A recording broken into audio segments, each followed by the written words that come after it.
Breaking news చూస్తున్నాం. మాజీ మంత్రి రోజాకు పోలీసులు నోటీసులు ఇచ్చారు. ఈ నెల 30న విచారణకు హాజరు కావాలని చెప్పేసి చిత్తూరు జిల్లా నగరంలో రోజాకు తిరుపతి ఈస్ట్ పోలీసులు నోటీసులు అందజేశారు. తిరుపతిలో ఓ నిరసన కార్యక్రమానికి సంబంధించి నమోదైన కేసులో పోలీసులు ఈ నోటీసులు జారీ చేసినట్లు కూడా తెలుస్తుంది.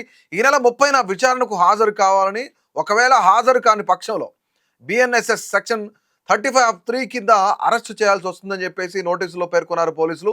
సో ముఖ్యంగా అసలు ఈ నోటీసులు ఎందుకు ఇచ్చారు ఏంటిది మనం చూస్తే కనుక, ముఖ్యంగా రాజకీయ కక్ష సాధింపుతోనే తనపై అక్రమ కేసులు పెట్టి నోటీసులు జారీ చేశారన్నారు రోజా. అలాగే వైఎస్ఆర్సీపీ అధినేత వైఎస్ జగన్మోహన్ రెడ్డితో పాటు పార్టీ నేతల కుటుంబాల్లోని మహిళలపై ఓ పత్రిక అవాస్తవ కథనాలు ప్రచురించిందని చెప్పేసి, దీనికి నిరసనగా ఆ పత్రిక ప్రతులను కొంత దహనం చేస్తే తనపై కేసు నమోదు చేయడం దారుణం అని చెప్పేసి రోజా ఆగ్రహం కూడా వ్యక్తం చేశారు.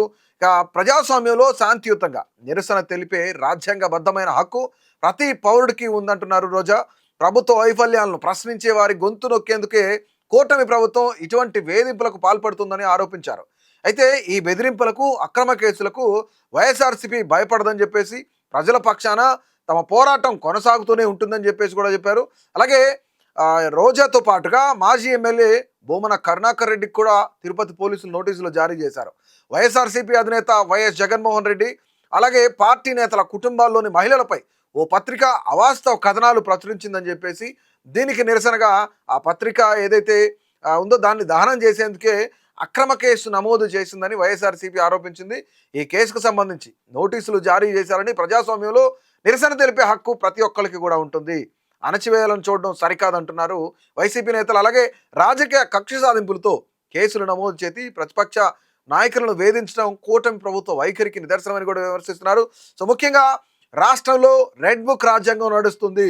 ఈ రెడ్ బుక్ రాజ్యాంగానికి మేము భయపడేది లేదు. ఏది ఏమైనా సరే మాతో పాటు 40% మంది ప్రజలున్నారు. 40% మాకు ఓట్ షేర్ వచ్చింది. ఖచ్చితంగా ప్రజల కోసం పోరాడతాం, ప్రజల్లోనే ఉంటాం, ప్రజల కోసం ప్రభుత్వాన్ని మేము ప్రశ్నిస్తూనే ఉంటాం. కానీ ఇక్కడ ప్రశ్నిస్తున్నందుకే మా అందరిపైన కేసులు పెడుతున్నారు అని చెప్పేసి వైసీపీ నేతలు చెప్తా ఉన్నారు. సో ముఖ్యంగా ఏదేమైనా సరే రాష్ట్రంలో కూటమి ప్రభుత్వ పరిపాలన పూర్తిగా ఫెయిల్ అయిపోయింది. కేవలం అడ్మినిస్ట్రేషన్ అంతా అమరావతి అమరావతి అమరావతి చుట్టూనే తిరుగుతుంది. కానీ రాష్ట్ర వ్యాప్తంగా కూడా సంక్షేమం, అభివృద్ధి రెండూ కూడా కుంటుపడ్డాయని చెప్పేసి వైసీపీ నేతలు ఆరోపిస్తున్నారు కూటమి పైన.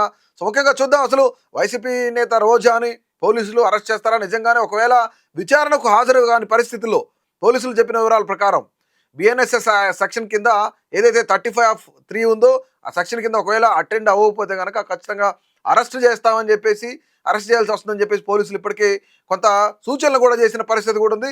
చూద్దాం దీనిపైన రోజా ఎలా స్పందిస్తారు ఏంటి, ఒకవేళ నిజంగానే ఈ యొక్క ఏదైతే విచారణకు హాజరవుతారా లేదా అనేది కూడా చూడాలి. ఇక్కడ భూమన కరుణాకర్ రెడ్డితో పాటు మరికొంతమంది నేతలతో పాటు రోజా కూడా నోటీసులు ఇవ్వడం కూడా ఇక్కడ ముఖ్యంగా తీవ్ర చర్చనీయాంశంగా మారింది.